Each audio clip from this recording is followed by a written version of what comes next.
কখনো কখনো মনে হয় না পাতলা মাংসের ঝোল আর গরম গরম ভাত খাই। আজ সেরকমই একটা দিন ছিল। এটা হলো পেঁপে দিয়ে মাংসের ঝোল।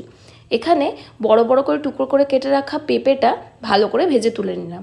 এরপর তেলের মধ্যে দিয়ে দিলাম চিনি আর সঙ্গে দিয়ে দিলাম গোটা জিরে ফোড়ন, সঙ্গে দুটো কাঁচা লঙ্কাও ফাটিয়ে দিয়ে দিলাম।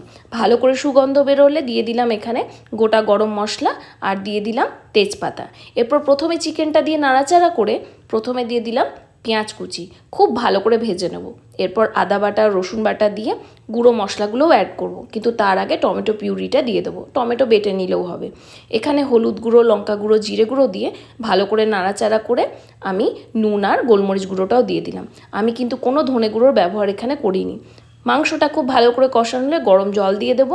প্রথমে দিয়ে দেবো পেঁপে, তারপর একটু নাড়াচাড়া করে যখন ভালো করে সেদ্ধ হয়ে যাবে পেঁপেটা দিয়ে দেবো আলু। তারপরে আরও খানিকক্ষণ রান্না করে নিয়ে নামালেই আমাদের পেঁপে মাংসের ঝোল একদম রেডি। তবে হ্যাঁ, অ্যাডিশনাল এখানে ধনেপাতা, ভাজা মশলা আর ঘিটা দিতে একদম ভুলো না।